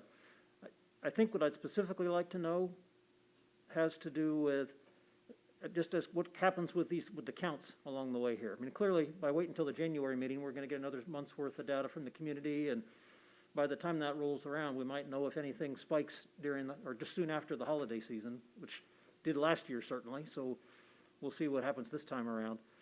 But I'd like to know more about that. Ms. Exline, if there's any way to query the people at Derby or the other districts that are doing things about that 4% and 6% and going back, if there's ways to find out how that's going in their communities, I guess especially similar-sized districts here. You all know that with my work on the Smoky Hill Education Services Board, I get to interact with other board members at least once a month. Someone mentioned earlier Lincoln having to close for a week. Well, one of my colleagues on Smoky Hill is from Chapman, and they've had to close twice over the course of all this for a period of time. And I guess I'm curious what administrators in those, and Chapman's had a change in superintendents, so we may not be able to get much data there, but I just wonder how much education has been lost by not being in school for a period of time, as opposed to being in school with masks on. And neither is perfect, I don't pretend to say that, but I have always felt like being in school and benefiting from instruction and empathy lessons and everything else that we've been learning about in the schools. I wonder how to factor that data. I'm not sure that I'm phrasing myself all that terribly well, but those are the things I'm curious about. What differences it all makes. Thank you, Dr. Bender. This is an item on our discussion agenda tonight, so I think we'll move on to our next piece at this point, which will be our school board reports and upcoming dates of importance. Start with Dr. Bender. So since our last meeting, I had opportunity to attend the Salina Education Foundation Executive Committee meeting, and just want to reiterate that Michael Chambers is doing a really great job with that organization. They continue raising additional funds, and things are really heading in the right direction. I did have to miss a full board meeting because of my son's wedding. I thought that was a good excuse, so I went to California for the son's wedding and off from there. As far as the Smoky Hill Education Service Center that I mentioned, that also is going well. Probably the big thing there is Diane Mann, who's Lisa's peer with Smoky Hill. She's gradually phasing her way towards retirement, and we recently, as a board, approved them hiring a new kind of assistant accountant / human resources person. They're close to making a hire, and I think that'll be a great thing for continuity once Ms. Mann does officially choose to retire. Earlier, I made a You Make a Difference presentation at Schilling. Jennifer and I have agreed we won't recognize that in front of the board till next month, so I won't say anything more about it, but I did get to go to Schilling, which was very exciting, and I always appreciate that opportunity. And let's see, yesterday, along with several of you, I had an opportunity to spend an hour and a half at Hughesner Elementary. And other than delivering awards, that was my first time in a school because of the pandemic being on the board, and it was really an eye-opening experience. I think probably the biggest takeaway I had, when I was in school, we stuck rigidly to academic activities, and I know I'm old, but we stuck rigidly to academic activities. We didn't talk about life, and one of the biggest lessons I had was in Mrs. Hill's classroom yesterday, where she was talking about social emotional learning with the kids. And I sat at a table with 4 young people, and she kind of gave them a case study of what happens when the night before, if one of your classmates hears an argument from their parents' bedroom, how does that make you feel, and how do you empathize with others? We didn't talk about that when I was in first grade, and the fact that we do now, my takeaway is there's so many things that our teachers have on their plates beyond just reading and writing and arithmetic as it was when I was a child. I think the community, which is now largely left, thank you all for staying, it's an important thing that we have to keep in mind in the midst of all this. We're not just teaching, we're teaching so many other things to our community, and it's just a rigorous job for any teachers that are listening online. Boy, I appreciate your work. Mr. Grant? I had a CKCIE Board of Control meeting. Jeff Hayes has scheduled several great discussions on the co-op structure and conversations with different individuals that have, I think, proved great discussions for that group, so I appreciate what you're doing there. I also attended the tour of Hughesner yesterday, and I was also just so impressed the way that classroom started their day off with just that kind of grounding discussion of how they were feeling, what they were bringing in from the day before and the night before, from the weekend. It was Monday morning. And was also just struck by the love and the relationship that you could just tell from teacher to student, even in an environment where they were obviously wearing masks, but you could tell that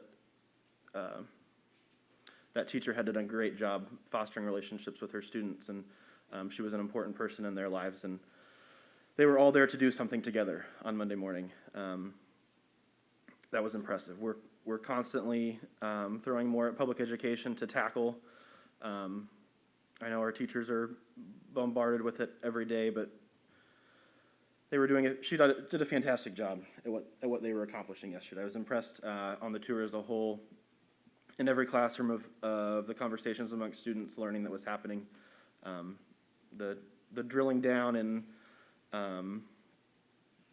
they were adding and subtracting fractions and all of those sorts of things, and it was an interesting thing to see and experience. So the Guinness Book of World Records is also still a hot book at the library, I noticed. That has not changed since the mid-90s, and I'm glad that continuity is still there in our classrooms. So that's all I've got. I too attended the CKCIE meeting, and 2 Salina Education Foundations, an executive meeting and a group meeting. Just a couple of things on that. The LIFT program applicants have started to arrive in the SEF office, and the application deadline is at 4:45. I guess that's very exact, 4:45 p.m. on January 31st, 2022. We also have a new Ethan Sankey Memorial Scholarship, and that was approved, and it was will be awarded for the first time in May of 2022 to a student graduating from South High. Ethan was a 2020 graduate of South High. He died unexpectedly in his sophomore year at KU. His family wishes to honor Ethan's life and has created an endowed scholarship to help other students who have demonstrated kindness and caring for others, just as Ethan did. And this line education so far this year has funded 44 sudden opportunity grants. And I really believe that's probably due to Michael. He just keeps getting out there and getting in the schools and letting people know. So he's doing a great job. Went to the legislative luncheon and went to a chili cook-off at Coronado. You guys are crazy for missing that. That was awesome. And we are in the schools this week as board members and parents, and we are thanking our teachers with Post-it notes. This is just a reminder for parents. This has been a tough year on our teachers and our staff and our administrators. If you could take the time to write them a thank you, it's so little, but it means so much. So we need to keep doing that. I went to the Smoky Hill Legislative Luncheon too. I forgot about that one. Ms. Zimmerman. Yes, I went to that one. It was right after the last board meeting, so it seems a very long time ago, the Smoky Hill Education Service Center Legislative Luncheon. And I was happy that we got to inform some of the legislators about the lack of funding for special ed, which several of them didn't have any idea about that. I have been in the schools in Cottonwood first in the 4th grade and then 5th grade at Sunset doing songwriting workshops, which has been a lot of fun. And then I attended the NEA Salina meeting with Mrs. Eckstein, and it was clear that the NEA teachers have confidence that Ms. Eckstein knows exactly what they are experiencing, and they were willing to talk about an awful lot of things that they were concerns about children's learning loss and concerns about teachers coming to the end of their ropes sometimes in the pandemic. I attended the Equity Council, and we went through another chapter in Belonging Through a Culture of Dignity, which is an excellent book about how to make everybody in the schools feel like they belong there.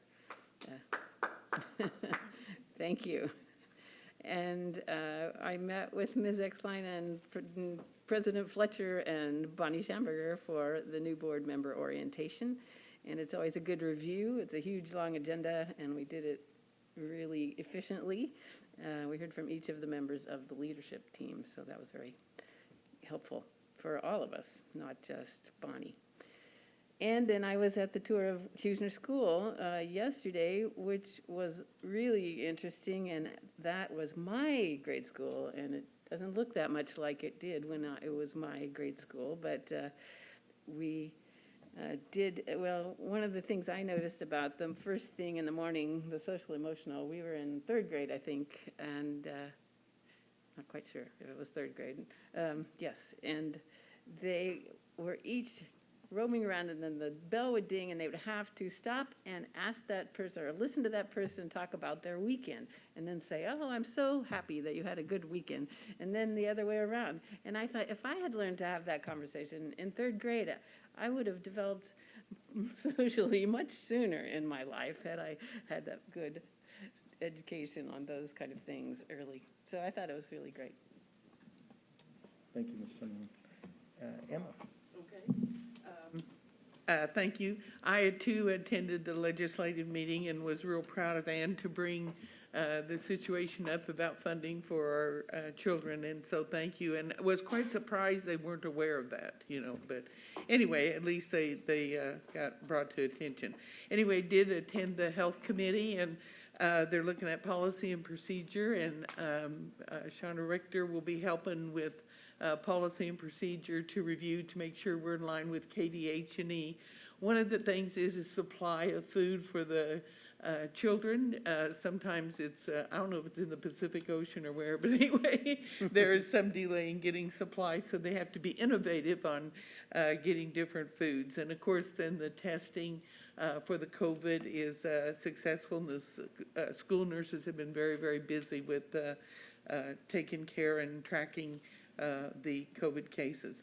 The other thing is that we talk about success in our students, and I don't know if you guys all know, but Brent Venables is now the chief football player at Oklahoma University, coach, yeah, at Oklahoma University. So you talk about a successful student from our wonderful school system, there you go. Anyway, and then I did hear the new Don Singers this morning sing, and they did a beautiful job, all 21 of them. So it was really great. They put you in the Christmas spirit, that's for sure. Thank you all again. Thank you, Emma. Mr. Gardner? I attended the Heartland board meeting. They've had a lot of new members on their board, but the board is still functioning very well. And Lisa gave you a very thorough report. So we just need to continue to support them as they have their challenges of staffing there. Thank you, sir. I got to attend the chili cook-off, which is one of my favorite events. Matter of fact, I've told them if they want to have a dessert cook-off, I'd be happy to judge that as well. And then got to go to Hughesner with several of you the other morning. That was a great time to be back in the schools and see some of the really good things going on there, and the teachers interacting with the students. And then the new board member orientation with Bonnie. That was a great day. We got to meet with the executive team, and I thought it was really nice. All the principals happened to be here having a collaborative meeting, so we got to come in and meet with them as well, and to share support with them and hear their thanks for support from us. It was really nice. So, Superintendent Exline, the superintendent's report. Thank you, Mr. President. I want to just say a couple thank yous. UMB Bank provided a staff appreciation luncheon for the staff here at the district office, and so I just want to acknowledge that. That was really nice of them.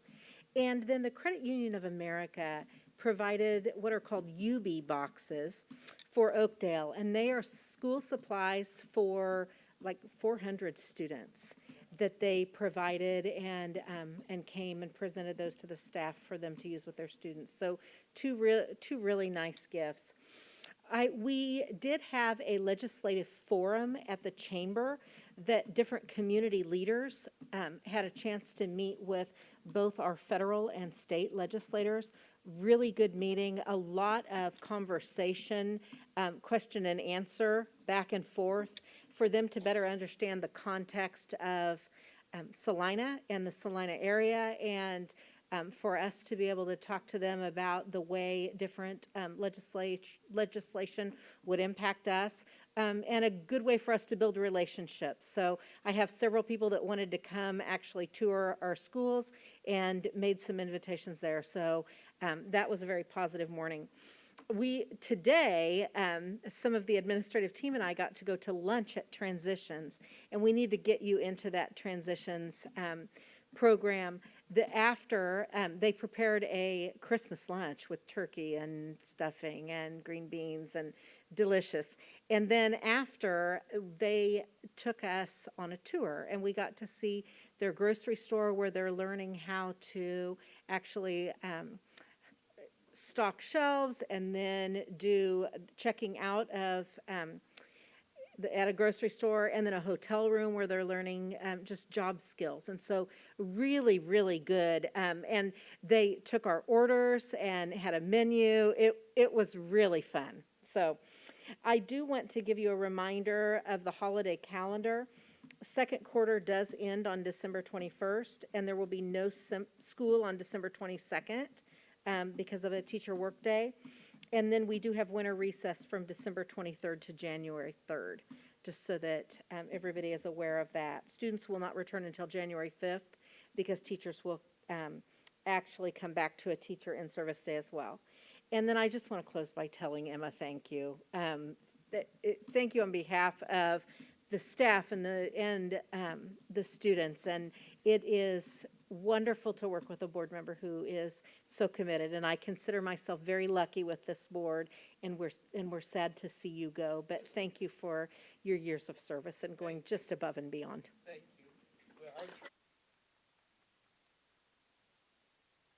you. Ms. Excellent, can I, one quick question? You talked a little bit about those extra gifts there. I was curious in the consent agenda, I mean, wonderful gift for that, $150,000 in disinfectant wipes, but was that just somebody being extra generous, or did they find an extra pallet in the backyard, or how did that come about? They were it was wipes that a company had that they knew that a school district could use. We always have, I'm looking at Carrie back there, we always have those disinfectant wipes on the student list, and so that was a gold mine. Everybody will be clamoring for those wipes, but yes, every once in a while, we just have a community organization that thinks of us, and we're really thankful that happens. Thank you. The next item on our agenda is an executive session for personnel, if there's a motion. We really should be able to get this done in 10 minutes. Really.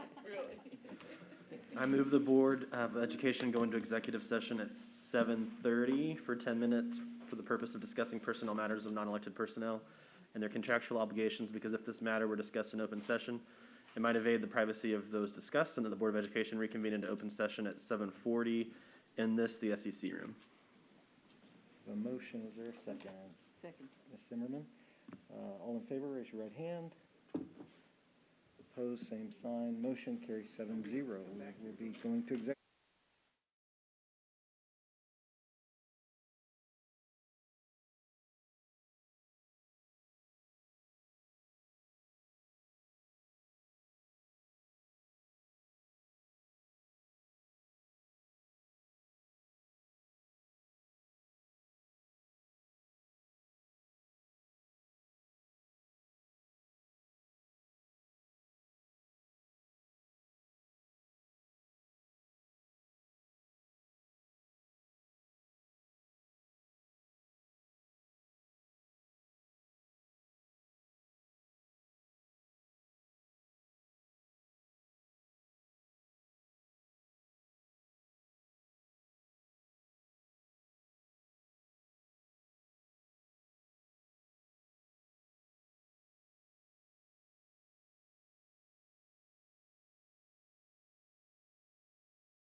Motion. Mr. President, I move the board accept the early resignation of Kathy Shepard as of January 1st, 2022, and that the board assess the $3,000 liquidated damages amount as required by the negotiated agreement. We have a motion. Is there a second? Emma Doherty, second. Motion and a second. All in favor, raise your right hand. Opposed, same sign. Motion carries 7-0. Is there another motion? Yeah, Mr. President, I move the board accept the early resignation of Jordan Hansel as of November 23rd, 2021, and that the board not waive the $3,000 liquidated damages. There's a motion. Is there a second?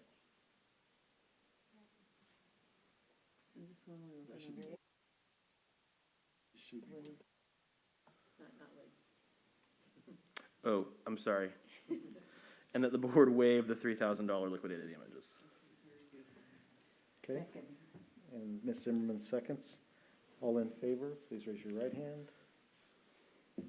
Opposed, same sign. Motion carries 7-0. The next motion would be for adjournment. Scott's moving. Scott, you so moved? Emma Doherty, Emma second. seconds. All in favor, raise your right hand. Opposed, can stick around.